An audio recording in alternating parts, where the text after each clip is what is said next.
Videoda ko'rayotgan insonni zurriyotidan Baytullohning bo'lajak imomlari chiqsin, hofiza Qur'onlar chiqsin. Do'stim, siz arab alifbosini bilmaysiz, lekin Qur'onga bo'lgan muhabbatingiz kuchliligidan Qur'on o'qigingiz, Qur'on yodlagingiz kelyaptimi? Endilikda bu muammo emas.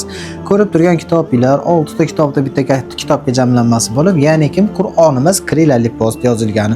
Bir tomonida arabcha tajvid qoidalari bilan xos holatda, mos holatda yozilgan bo'lsa, bir tomonda ruchkali Qur'onga o'xshab QR kod orqali eshitish tizimiga ega. Qolaversa Qur'onimiz kiril alifbosida yozilgan. Qur'onimiz shunchalik boyligidan hatto Qur'onimizning tafsiri bor, ya'ni o'zbekchasi. Hadislar, oyatlardan jamlanmasi ham bor. Misol qilib aytadigan bo'lsak, Ixlos surasi yoki Nos surasi qachon nozil bo'lgan, qayerda nozil bo'lgan, necha oyatdan iborat to'liq holatda tushuntirilgan. Undan tashqari boshlang'ich muallim soni bor. Kitobimizni mana shu videoda ko'rib turgan jannatiy birodarim uchun Rossiya bo'ylab yetkazib berish xizmatlari mutlaqo bepul.